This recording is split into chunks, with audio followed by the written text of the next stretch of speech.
Shalom, this is the minute Parasha of Mira Neshama, Mattot Massei.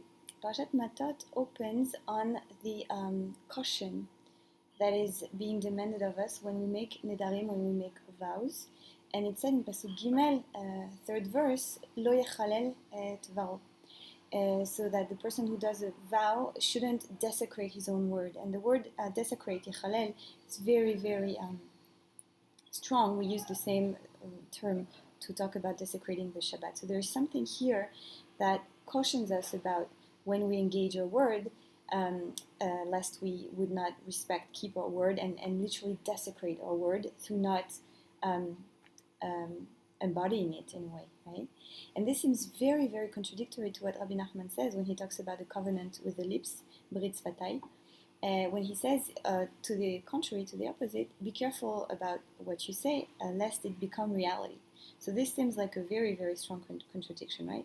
And I want to suggest that these are actually the two sides of the same coin.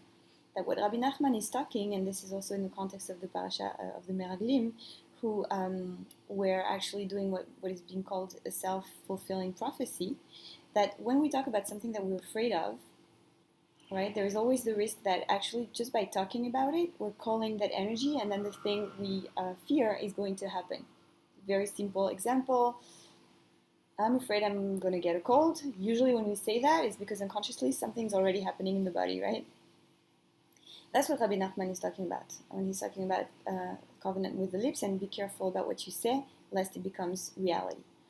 What the parasha is talking about here is the opposite. What it's saying is be careful about what you say, because when you pose a positive intention, you have a very good intention. And again, a very simple example, I promised my niece I'm going to take her out next week for a glida, for an ice cream. The time comes and I have something happens at work or whatever, a car, whatever, and I have a very, very legitimate, objective reason not to be able to fulfill my word, and so I don't take her out for ice cream, right? I had the right intention. I had very good intentions, but just in reality, I wasn't able to fulfill the intention. But my niece, who is 3 or 4, doesn't really care about my excuses, right? What she sees is that in reality, I said I was going to do something and I didn't do it. And on that level, children teach us a lot about, the gap that can be between our intentions and reality. And I think this is really a really, really, really important highlight pointer to the teaching of the parasha here, which is that actually, as opposed to God, right, for whom in the prayer Baruch Shamar, and we bless the one who speaks and does, Baruch HaOmer ve'oseh, because when it comes to God, life, the source of life, saying and doing are one thing, right? This is also Bereshit, Maaseh Bereshit. The way the world is creating is actually, it's just one thing. The word is the deed.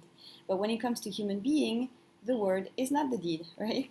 I want to write a book. I want to do this. It's very, very easy to speak, right? It's very easy to speak. But then there is this gap between our intentions, our words, and our actions. And this gap is the expression of the fact that we do not control reality, and even less so the future.